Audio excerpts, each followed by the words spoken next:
Amigos de Canal 22, este es el gozo del cien pies. El gozo del cien pies es la encrucijada, dice Lezama Lima. Y nosotros esperamos que en estos diálogos les ofrezcamos una encrucijada gozosa sobre diversos temas. Para empezar este podcast, invité ni más ni menos que a un buen amigo mío, el doctor Rafael Mondragón, que da clases en la Facultad de Filosofía, que es investigador del Instituto de Investigaciones Filológicas. Muy bien. Sí. Y vamos a hablar, Rafa, de un tema que a mí me interesa particularmente y es esta especie como de exilio latinoamericano que es muy productivo, creo yo, porque permite que se conozcan escritores, que se conozca gente. Me ibas a hablar primero de Ángel Rama. Así es. Mira, yo creo que es un tema que compartimos, una pasión que compartimos y creo que una forma a través de la cual uno puede trabajar este tema para que sea productivo, es pensar también la dimensión positiva del exilio y la relación que hay entre exilio y utopía. Justamente Ángel Rama, que fue un gran intelectual exiliado, ¿Sí? tiene un texto de su última etapa, poco tiempo antes de que muriera en este trágico accidente de avión en el que también murieron otros intelectuales. El texto se llama La difícil travesía del intelectual exiliado. Y es un texto muy hermoso en el que me parece Rama también reflexiona sobre su propia situación. Y allí él se imagina una historia de la cultura latinoamericana pensada no como una historia que sume las culturas de los distintos países, sino como una historia pensada en viajes, en transmisiones y en muy buena medida una historia de exilios. Claro. Y me parece que esta metáfora puede servir para entrar a pensar nuestra cultura de una manera distinta como la han pensado las historias nacionalistas de la cultura y de la literatura. Sí, que son absolutamente regionales Supuesto. y muy centradas. Además tienen como ciudades específicas, ¿no? Así es. Regiones y ciudades específicas. Ahora hay algo que me llama mucho la atención de lo que me acabas de decir. Exilio y utopía. Sí. ¿En qué punto se relacionan? Pucha, en muchísimos.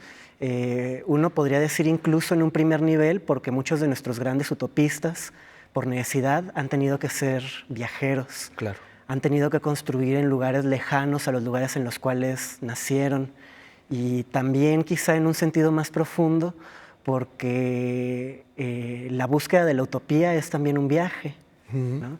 Yo muchas veces me imagino si uno hiciera una geografía imaginada de América Latina, que no tuviera nada más las ciudades que existen, sino las ciudades que hemos soñado, las ciudades que hemos querido construir, las ciudades a las que les hemos temido y también las ciudades que deseamos.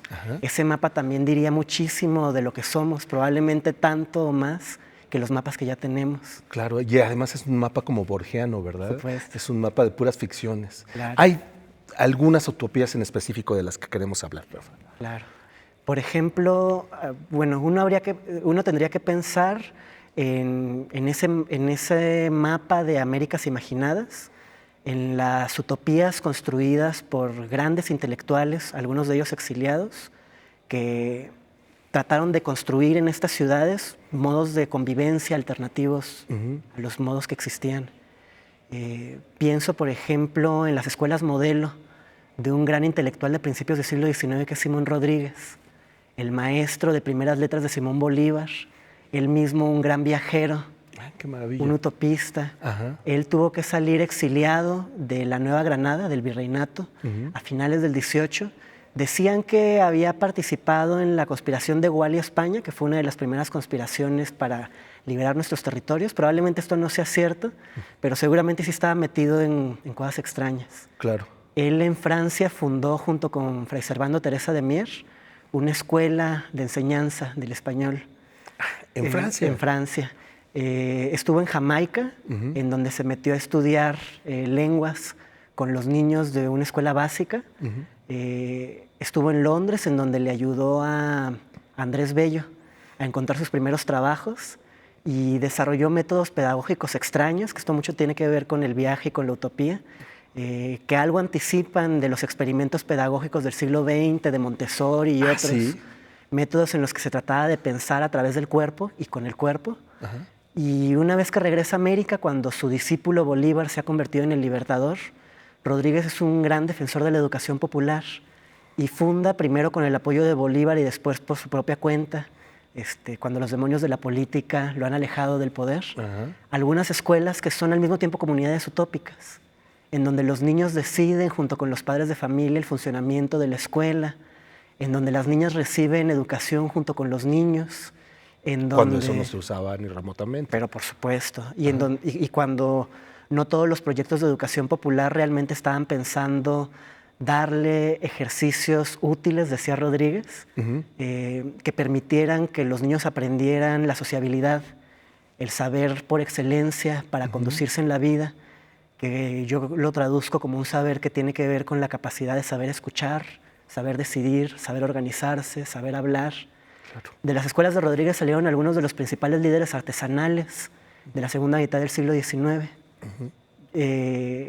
Un poco como lo que hizo Rodacanati aquí Así en la es. Escuela del Rayo, aquí en Chalco. Así es. Supongo. Aunque un poco anterior, ¿no? Claro, sí. Sí. En Rodríguez estamos pensando en escuelas que funcionarían en los años 30 y 40.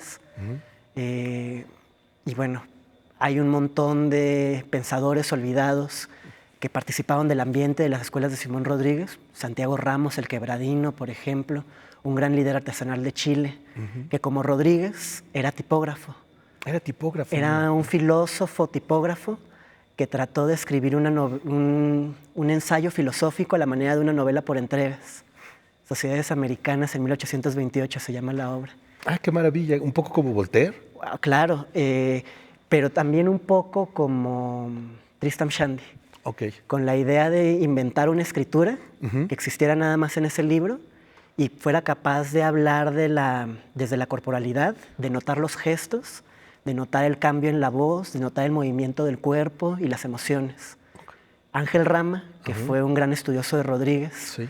decía que nuestras vanguardias comenzaban en el siglo XIX y no en el siglo XX, justamente en los escritos de este primer gran utopista. Qué bien, ¿verdad? Sí. Retrotraer las vanguardias para no dejarlas en el pleno siglo XX. Por supuesto. Y en estos juegos tipográficos en donde la página se abre, el texto crece, hay llaves que llevan el texto para un lado y para otro. Rodríguez es un gran innovador. Mira. Y yo lo veo como un santo patrono de nuestros utopistas. ¿Qué otros lugares, qué otras sociedades te recuerdan? Bueno, pienso en dos más.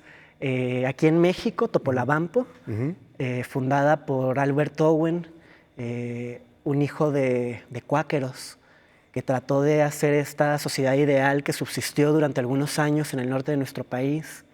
En Colombia, en Santa Marta, el joven Eliseo Reclus, uno de los grandes pensadores anarquistas, Así es. después de haber tenido que salir corriendo de Francia, De Francia, sí. en donde había participado marginalmente en la Revolución del 48. Eliseo Reclus va a llegar primero a Estados Unidos, tiene un diario de viaje de Nueva Orleans en donde hay algunas reflexiones hermosas sobre la esclavitud. Llegará a Colombia y allí tratará de fundar una colonia utópica que va a tener una vida breve, como muchas de nuestras utopías. Por supuesto. Pero que va a dejar un libro que es hermosísimo, que por cierto vamos a leer en mi curso en unas semanas más. Eliseo Reclus fue además bibliotecario de la Comuna de París.